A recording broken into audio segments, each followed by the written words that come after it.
Get into it. Yeah. Ladies and gentlemen, we are here with the one and only Ben Hackett. Yes, sir. I'm very excited to have Ben here this evening, and he is the man that's given me this term for this video, which is going to be called subconscious maxing. Subconscious maxing. But Ben is here because we have been working together with the mindset coaching and consulting for the past, it's been about 6 weeks or so. Yeah, 6 or 7 weeks around the time, yeah. How has it been for you, Mr. Hackett, since starting out? Because a few milestones as of last week as well with your own business, your own coaching business. Oh yeah. But how would you describe the journey so far for yourself over the course of the 6 weeks? I would say a big thing is just more awareness in like my own thoughts and my own beliefs and like how I show up on a day-to-day basis. Because before James, I was like a lot of time in a very scarcity mind, because my business was maybe making around like 1 to 2k a month, and like I was constantly stressing, thinking I need to make more money to stay afloat, this and that. Yeah. And like instead of channeling that energy maybe into like making more content or doing more, I was like more so looking for like a job, a selling job, or a CSM job. Like I was more so taking my energy away from actually growing the business, living in the fear of let me get a second's worth of income that can help me stay afloat. But then I wasn't putting the energy into my business that was needed. So I was living in a lot of scarcity. Yeah. But a big thing we really touched on was like we first started working together. We, instead of focusing on like, okay, my goal is I want to get to 20, 30k a month, but now the language we're using is I am a 30k a month business owner. I don't need to chase it. I don't need to grind or work hard or grind 12 hours a day. It's already done. Because I believe I'm that person. And also, I just show up now in my life just way more like confident, because like the plan's already done. It's just a matter of like not if but when. And what's so interesting now that I've just completely switched my whole like just internal thinking. Firstly, any negative thought pattern, because obviously we're still human. They do come every now and then. Yep. But I catch them and I stop them because I'm aware of what's happening. So like I'm hyper aware of my own behavior and my own thoughts, which I wasn't as much before. Yeah. Like I might get stuck in ruts, but I never understood why. But now I do, and I can stop them beforehand. I love that. It's really interesting. I love that. And from a business standpoint, what has changed for you? Because like I often touch on, you know, it's great developing your mindset, which is clearly great to do, but you want that to equate to making you more money, like increasing your finances and living a better life, because you're thinking in a more positive, optimistic, more abundant way. But for yourself, Mr. Hackett, because I received a great message from this man on Saturday who's just gone, what has happened for you inside the last week in regards to your business? So in the last week, I closed 4 new clients, and this month in specific is a record month for me personally. Like I mentioned like a few minutes ago, I was around 1 to 2k a month in my coaching business. This month we've crossed 8,000 euros so far, which is like big increase. Yeah, there's maybe like 5 days left in the month, so we could get even more. But for now it's 8. That's a big increase. And I will say one thing is on my sales calls I show up differently. Yeah. Because I've always been aware you can't show up needy or you need the sale. But like, for example, in January, like even though I was trying not to, I really wanted the sale because I wanted the money. From a neediness standpoint. Exactly. You know, because like it's coming from places you don't have it, so you need it. Yeah. But now on the sales calls, I'm super chill. Like, I don't care about objection handling or whatever. I'm just there to build a connection with this person, and if they work with me, fantastic. If not, my life doesn't change in the slightest. I'm still happy internal state. Nothing's a problem. Yeah. Do you know what I mean? I love that. And that energy in the sales calls, then it shows the clients, and it's like they are more attracted to me because I'm not chasing them. Yeah. Does that make sense? Of course, it makes sense, man. And like a big part of like the laws of the universe, and the two in particular that they say for like materializing something into your reality is the law of assumption, believing you already have it. So for you, it's these record months that are coming in the near future, and it's the law of detachment, not needing it. Because when you need something in life, you chase it away. Greatest example I can give you is when you chase after a woman. She wants nothing got to do with you, but when you no longer want her or need her or are seeking her at all, she's running after it all the time. Detachment. Detachment is so important for creating something within your reality, and you've been applying this and reaping the rewards of it as well. Absolutely. So it's a beautiful thing. But we're going to touch on a protocol, or a few protocols that I've gone over with Ben. A few different areas we touched on within the first 6 weeks of him coming on board, because Ben has had tremendous amount of progress in a very short space of time, and it's a lot of credit to Ben. He's very open-minded, he's very enthusiastic, brings a lot of great energy already, and he's just applied a lot of what we spoke about. And I think a big part of my coaching as well is like constant communication. I'm a big guy where I care a lot about my clients. I want to get the best out of you because I often think of the paradigm of win-win. It's touched on in the book, The 7 Habits of Highly Effective People. Stephen Covey touched on the best principle that you can have for life, for business, for relationships is a win-win outcome where you win and your client wins, or your partner wins, or your friend wins, and everyone comes up together. So that was a big part of our coach as well. But Ben has given me this great title, which I'm going to now claim as the subconscious maxing title. Subconscious maxing. And that's what we're going to discuss here today, because what we've done with Ben is tap into his beliefs, his self-concept, his identity, his nervous system as well. So we're now dubbing it subconscious maxing. Subconscious maxing. This is the title of this video. This is your unique mechanism. This is my UCP, as they call it, yeah. Unique selling point. But what I'm going to touch on, Ben, I'm going to kind of talk us through this, and obviously I'll have this on the screen for the people watching. But at the base of this pyramid that we have here, in total, there's 6 layers to it. What we really have to start with, Ben, and something we're going to touch on in a second, and I know it's very personal to you, Ben, and it's something that I go through with all my clients and something I've gone through myself as well, is acknowledging something traumatic from your childhood or your early teenage years, because I believe everyone has experienced some level of trauma at some moment in their life. Joe Rogan has this quote, and he said the most painful thing to ever happen to you, or sorry, the worst thing that's ever happened to you is the worst thing that's ever happened to you. It's subjective, meaning it's based on your own opinion, nobody else's, right? And what trauma is, it's a negatively charged emotional experience. And it's completely, different for everyone, each and every person. But it's foundational, because what you are essentially, when I strip away your bones, I'm not going to do this literally, right? When I strip away your bones and your tendons and your joints and take all the blood out, you are just a nervous system. And it's fascinating. And we need to be in control of our nervous system. We need to become a master regulator so we can go on and become a control operator. Don't forget that. Master regulator, control operator. We control how we show up in the world because we're mastering our nervous system. We control at any moment. Anyway, Mr. Hackett. Powerful stuff. Powerful stuff, Yeah, baby. Powerful stuff. Mm. So at this basis foundation, as you can see on screen, is the nervous system regulation, which is foundational. And what we want to create inside our nervous system is safety, presence, and the capacity to hold a new identity. Because if your nervous system isn't regulated enough, you can't hold this new identity that you want to step into.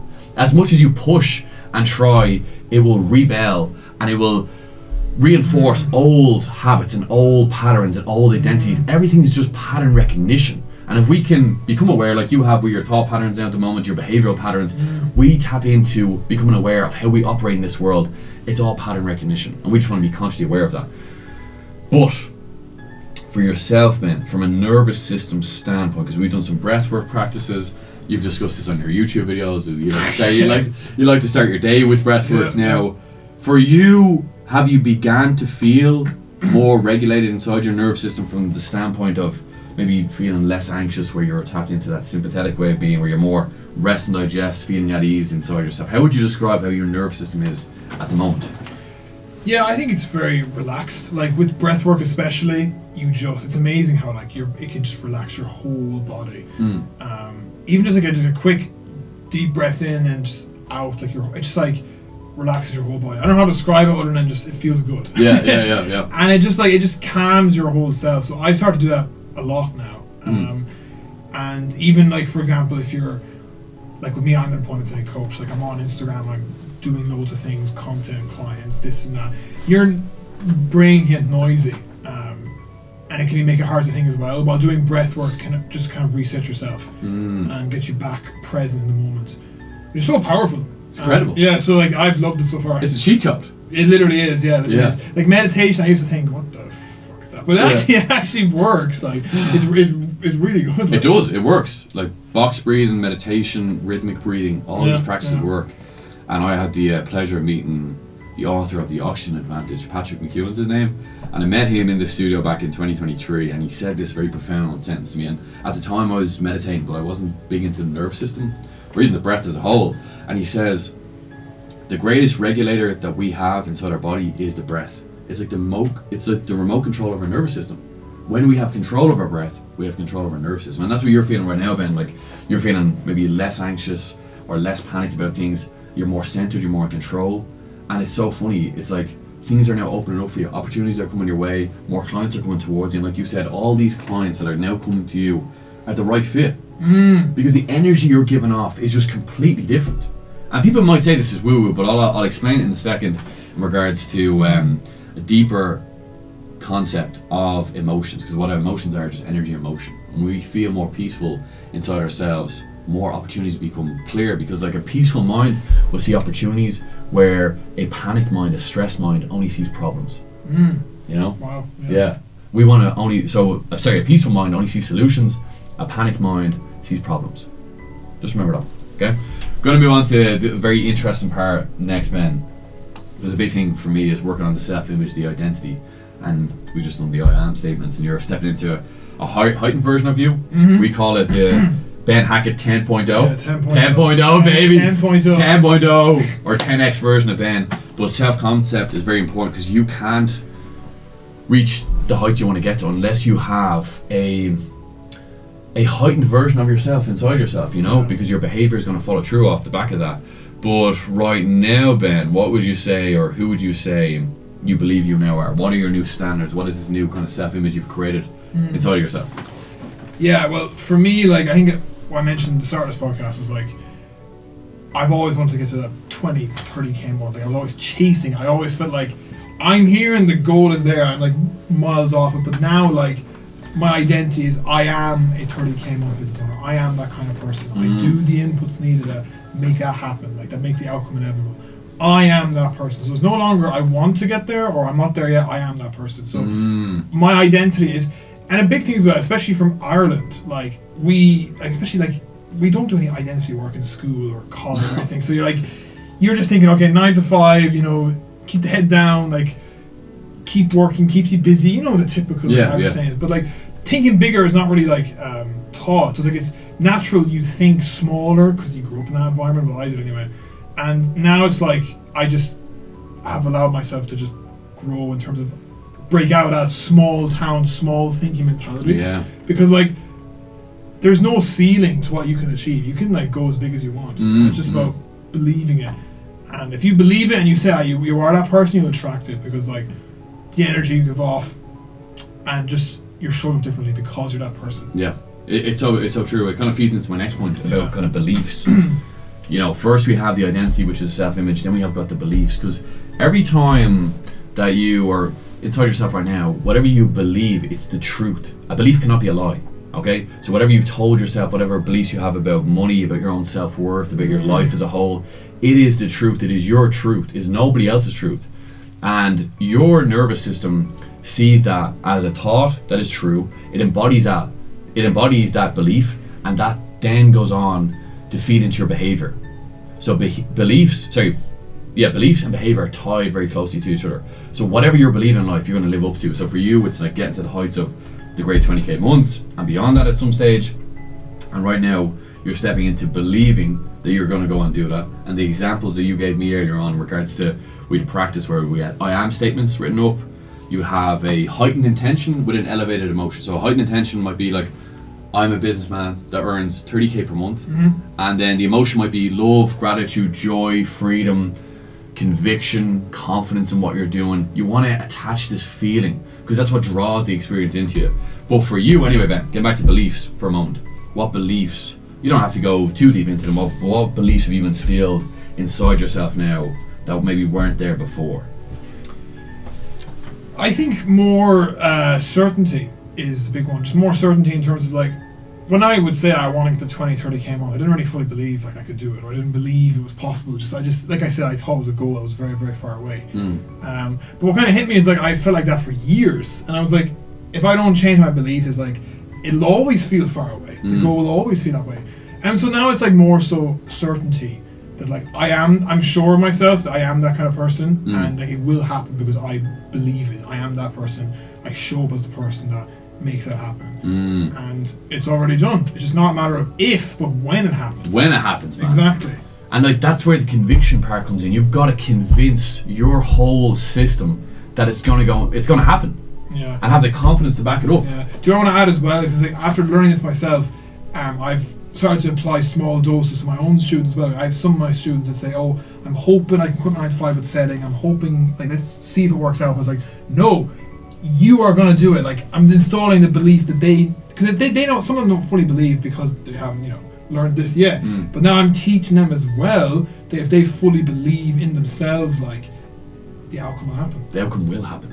It will happen. Because if you don't believe in yourself, it's just like you're holding yourself back. To have something in your life, you've got to believe it first and you'll see it afterwards. Yeah. It all starts with what's going on inside ourselves internally, and your internal reality is a projection of what's happening externally. So Ben is going on to live this great life, a more abundant way of living, a higher standards for yourself. Yeah. And you're going to embody them and make sure they come to be. And like he said, it's not if, it's when. And when is conviction. It's only a matter of time. Yeah. And you'll make sure it'll happen as well. Absolutely. I'll be on his back as well. So we touched on expanded emotions. I'm going to kind of skim through this because we're going to touch on it in a second with the scale of consciousness. But behaviour and standards, has anything changed just there in regards to non-negotiables, discipline, daily actions? I would say, like, okay, all the bad habits that, like, would keep me in the old mental loop I was in.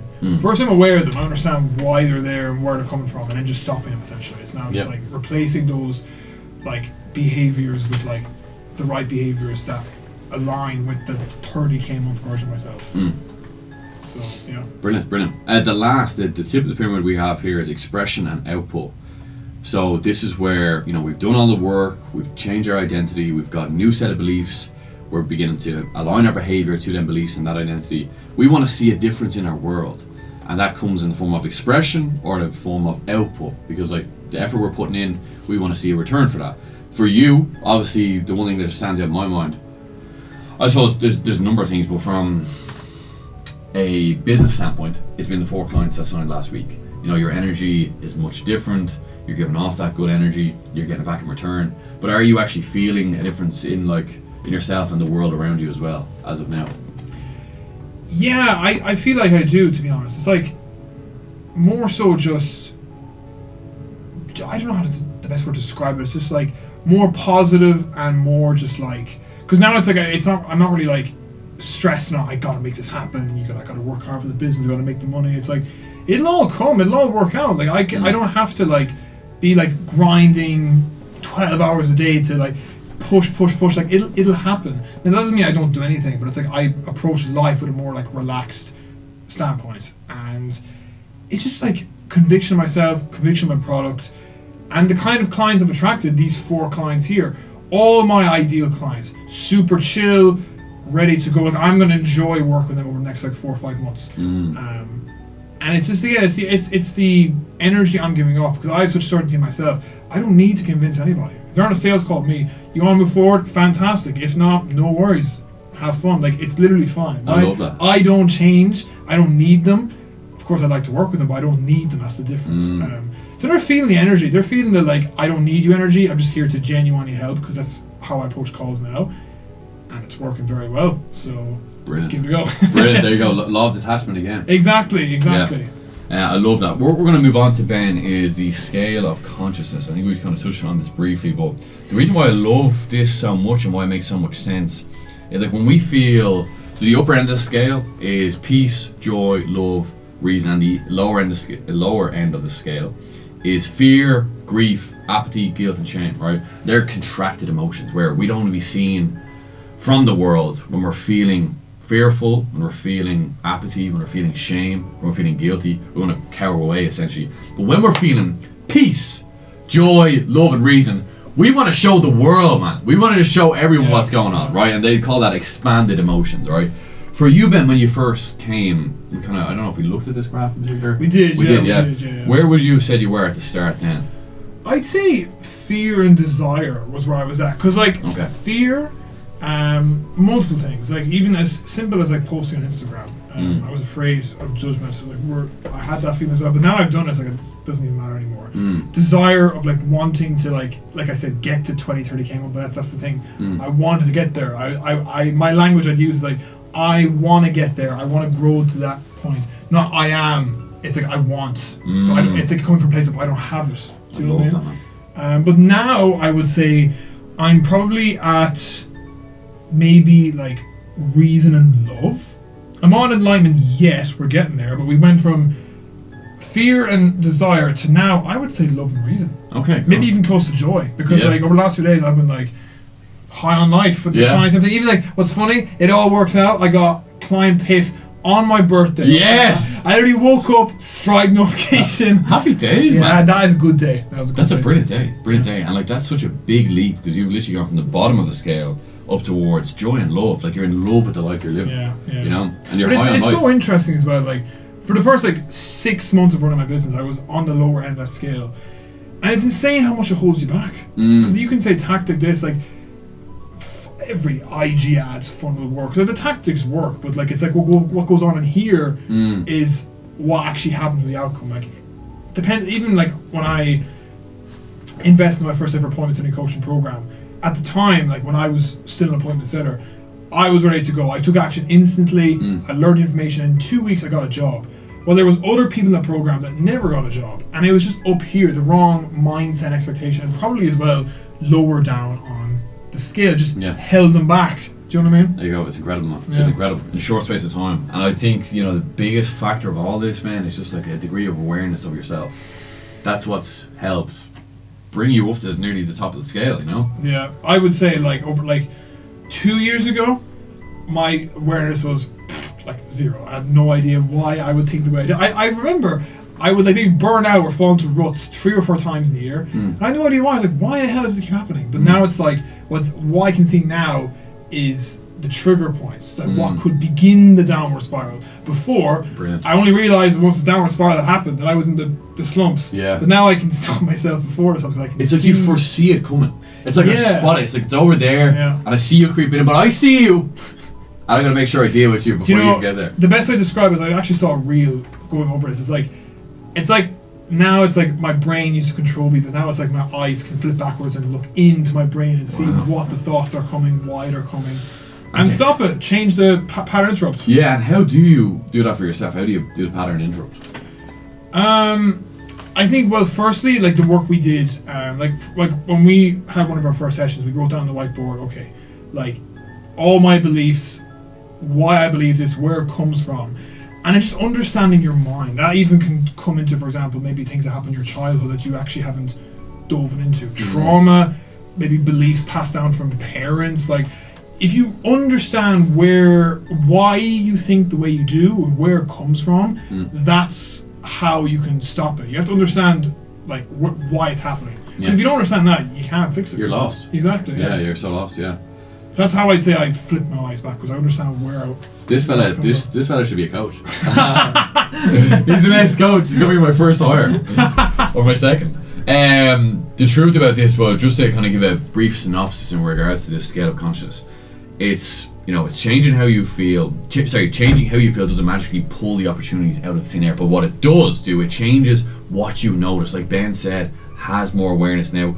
From there, it changes how you act, because when you change how you think, change how you act, and then you change how you respond to people and how the world responds to you as well, which is the best part of this all. And it creates more opportunities, and that's how it happens. Change your thought patterns, change how you behave, change how you engage with people, and you have a better outcome in life. Do you know, actually, one point I want to add is, like, I didn't fully believe this, but at the same time, I used to, like, not believe that some things in my life weren't really in control. Things would happen to me. There's a famous Carl Jung quote, I can't think of the words, but it's like, I think if you can't make the subconscious conscious, you call everything fate. Oh, okay. It's until you make the unconscious conscious, it will rule your life. And you call it fate. Basically, that was happening to me. But now it's like, I can control like whatever direction my life goes into because I'm in control of my mind. I understand like my thinking, and like I can create my own reality. Like you can do it. You have the freedom to do it. But I feel like people just like don't believe. Oh, I can't do this because this reason or that reason. It's like you talk yourself out of it. Yeah. Well, they're also programming their mind to believe that because your subconscious exactly obeys every command that you give it. Yeah. Yeah. So whatever you tell yourself, it will be factually true for yourself. So like, don't give yourself problems or issues or never say the words "I can't." It's so disempowering. I can, or I'll find a way, is what you want to say. Yeah. Boomtown. Yeah, you. But just to give you this a synopsis, so your brain starts filtering for opportunities, and the part of your brain that is just, it's so crazy this even exists inside this skull of yours. It's called the reticular activating system, and it filters reality based on your state and also your identity, which is fascinating. And I have a quote here from Earl Nightingale, who's kind of the father of self-help. You know, he mentored Jim Rohn, who went on to mentor Tony Robbins. So this is a man that knew a lot about. He's the final boss of subconscious mind. Final boss. He's the final boss of subconscious. Oh man, I want a term, man. They have all these TikTok terms. He's educating me here. But whatever we plant in our subconscious mind and nourished with repetition and emotion will one day become a reality. Like you said, took the words out of Ben's mouth. I'll repeat it once more for you. Whatever we plant in our subconscious mind and nourish with repetition and emotion will one day become a reality.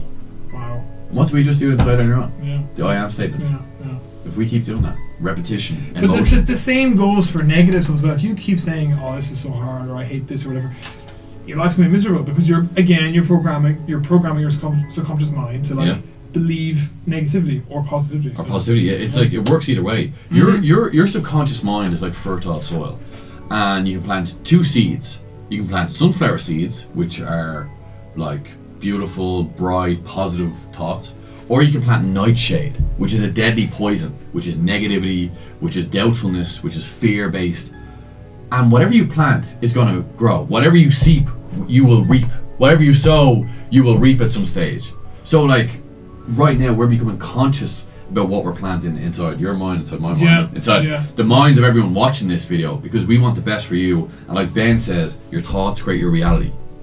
So you decide today what reality you want to live based on how you think. Yeah, you. Yeah, it's powerful. Yeah, right. We're going to touch on something very intimate now, Ben. This actually, that was the quote I was talking about. Yeah. You can read it out there. So this is the quote. Until you make the unconscious conscious, it will direct your life, and you will call it fate. Incredible. Which is insane if you think about it. It is insane. How did he come up with that? He just broke the subconscious matrix himself. He did. What title would you give him? Maybe he's the actual not even king, the emperor of subconscious maxing. Excuse me. I'm coming over a chest infection here, but Ben's right. Like it's an incredible quote, and this quote never made any sense to me for many years up until recently, where kind of the penny dropped to me. I was like, what does this actually mean? But I'm going to break it down for people here. So your mind is broken up into three parts. If I have this on screen. So you've got your conscious mind, where you're conscious of something, you have the ability to notice in the moment. You have your subconscious, which is just a program that is running in the background over and over again. This is your beliefs, your values, your opinions of things, why you are the way you are. It's all subconscious. Also, it contributes to your heart beating, your lungs breathing, because if you were to become conscious about your heart beating the whole time, you get nothing done today. So your subconscious mind is just always running the background, and also runs the program of who you currently are and your current identity. But the unconscious part of ourselves is probably the most fascinating, because humans hate to deal with pain. So what do we do? Especially in a traumatic incident or any painful instance, we push it to the back of our mind, so we don't have to acknowledge it, we don't have to assess Shove it away, man. Yeah, get rid of it. It's gone. But it's not. That's why it's in the back of your mind. It's like these files that are just pushed, and we never have to look at them. But believe it or not, them files are having probably the most impact on your life on a completely unconscious level. You don't know why you are acting the way you're acting, but the reason for that happening is potentially because of a traumatic experience that you have had in your own life that is pushed, like I said, to the back of your mind, because humans avoid pain quicker than they go towards pleasure. So this quote, as Carl Jung says, until you make the unconscious conscious, it will direct your life, and you will call it fate. I'm just going to touch on the traumatic experience just as a whole, no one's in particular, but until you make the unconscious, meaning the back of your mind, until you make that part of yourself conscious, so bring it to the forefront of your mind, it will direct your life, and you will call it fate. So if you never make this traumatic experience conscious at the forefront of your mind, what's going to happen is this will rule your life, this unconscious part of yourself, this traumatic experience that's happened to you, and your emotional response, the way you are, maybe you don't know why you are the way you are, that will rule your entire life, and you will say, oh, that's the way my life is meant to go. No, it's not. You can change that today. You can change that today. It takes a great degree of awareness, strength, courage to step forth and look at why are you the way that you are. Okay? You know, a good visual representation I have in my own head is like, if you like don't make it conscious, it's like, imagine you're like a puppet. You know how like people will like control a puppet? Yeah. The same idea. Like your unconscious like will control literally how you show up in the world. And that's what happened to me. And now I understand like the version I was for so long was because of certain things that happened in my own childhood. Nothing crazy, but like small things that happened that actually aren't a big deal, but when I was younger it was a big deal. So now it's like those fears show up in small things in my day-to-day life. Yeah, because that's one thing we identified on the first call we ever had. Which was the first one? They call it the sales call, whatever. I don't call it sales call. Sales call. He piffed me. I got it from the off. But the thing is, we'll touch on it in a kind of roundabout way in regards to like we identified on the first call. Because I remember asking you, just being very direct with that question. Because people's behaviour give a lot of way in regards to what potentially has gone on with themselves before, if they've acknowledged this part of their life or not. And for yourself, man, you had touched on like engaging in the public. It's something you found very hard to do. Can you describe to people what that was, or what like kind of fears you had, and you didn't know why they were there? You just thought that was part of who you were. Yeah, I think, well, for me, like for a large part of my life, I would struggle with like, I don't know, would you call it social anxiety? Yeah, I'd say social anxiety is the right word to use it. And the reason why was because when I was like 7 or 8, I was in basically, to sum it up, in a position where like, there was a lot of kids like screaming at me in a very aggressive environment, and like me coming from like a very safe home, childhood, like love, like everything's fine.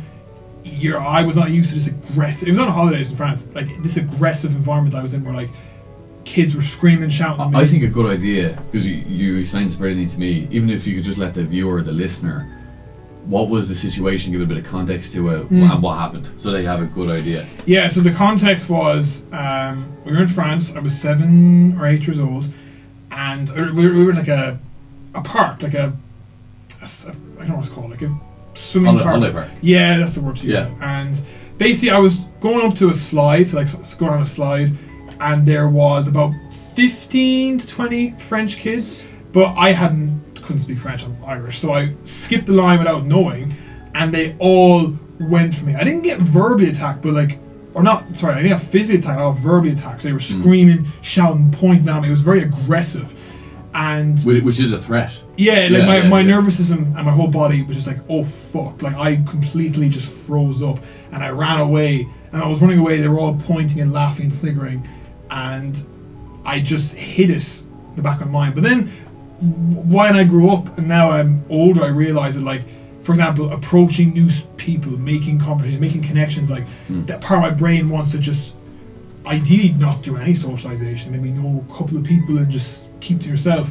But I'm not that kind of person. I'm a very energetic, I like talking to people, but that experience when I was a child was very traumatic, because I'm 7 or 8 years old. I was being rushed by 15, 20 French kids screaming abuse at me, and it just verbally attacked. It felt very scary to a 7-year-old kid. Of course it would, yeah. And you never dealt with it. So now at 24, until now, it's finally been dealt with. So the whole point is, like, you can hide it away, but like, it's still happening. Yeah, if I never did anything, even if I was 46, I reckon, like, I know it's random age, but I reckon it'd still affect me, because you never deal with it. You know what I mean? And when we kind of dealt with it, or we're looking into it, you had to relive that experience. And what's quite interesting with the nervous system, it doesn't forget this stuff. So when someone relives a traumatic experience, you know, somatically, their whole nervous system still remembers it. And as they retell the story, you will viscerally see the nervous system shake with fear, with, you know, that fight or flight response, or even freeze as well. But Ben was brave enough and had the courage enough to work through that, because it's not an easy process. No, it's so interesting though, because like, even it was like 2 weeks ago we did it in person. We brought myself back to it, and it's like, I just turned 24, so I was still 23. But the point is, this happened when I was 7 years old. 23-year-old me remembers exactly how it felt. The fear that 7-year-old me had. It's so interesting. Even though it was such a long time ago, and I've grown up, times past, you still feel it. And yeah, it's just like I was like, you can feel it. You know what I mean? It's incredible. It's incredible. And like, I'm a big believer that the nervous system is like a communication system, but it's a communication system of memory. It doesn't forget any of this. But the benefit is tremendous, because now Ben has awareness of a situation and why he was feeling a certain way in certain social situations, and that's something we've been working on as well. You know, and even, you know, so funny. I'll give you an example. Last week, we were kind of role-playing social situations. You remember this? I remember this. And I would turn my back to Ben and say, listen, I'm just a completely random guy. You don't know who I am, but you want to come up and approach me. And you just have to make small talk to introduce yourself or do it. And I even explained to the viewer, Ben, how you were feeling in that moment. Yeah, like, even though he knows who I am, but this is like just a made-up situation, his nervous system had a reaction to that. Yeah, no, my nervous system was like, my body felt you did not want to do this. So uncomfortable. It's like looking for a way out. Just because like the role play we played was like, he was a random stranger in a conversation with a group of people, and I have to, you know, be the pattern interrupt, go up, make the approach, make the start of the conversation. And it's so funny how, like, even though it's Mr. James Hempton here, in my mind it was like, it's a weird situation. My body did not want to go forward. Now I did anyway, and I broke the pattern, but it's like, your nervous system is just like pure fight or flight instantly. So interesting. It is crazy. It is crazy. And it's for us just to become aware of it and overwork that, because I'm a big believer, like, we're all going to feel fear, but the whole point of fear is not to run away from it. Fear is an obstacle that we need to face, overcome, and conquer, and then have dealt with. So when you feel fear in your life, that's a good thing. You're stepping into new ground, bit of uncertainty there, but it's your duty to face that fear, to go up, assess, overcome that fear, and then move forward from there. And that's what Ben was able to do at the 10th round. Absolutely. 10th round. Let's end this on a lighter note, Ben.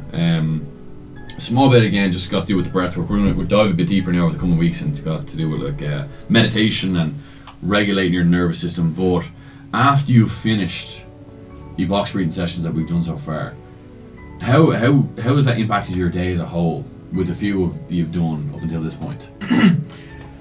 I would say, like, I'm probably more calmer. Like, my body just feels more relaxed, not as tense. And I guess it's about a big thing you mentioned earlier. Like, I'm now in control of my breathing, so I'm in control of my nervous system. So if I feel like nervousness or anything, I just breathe instantly. I just focus on the deep breaths, and it just grounds you straight away. So yeah, I would say it's just like more calm. More calm as a whole. Brilliant. Yeah, I love that. And yeah, I mean, that's everything as a whole. Any advice for anyone in regards to just life in general, Ben? Any life advice before you leave us? Yes, don't focus on looks maxing, focus on subconscious maxing. Yeah. That's the real change. Yeah, and if people are looking to reach out to you, where should they go? My Instagram, and put the... Yeah, I'll put the logo. Yeah. Ben, is it Ben _ Hackett? Or is Ben Hackett, yeah. Ben, thank you very much for this, man. A great reflection, and 6 weeks has been a massive pleasure for me and a joy to work with as well, like I said before. But I'm excited for where this goes, man. I am too. Many more months left of the coaching, and it's all about growth.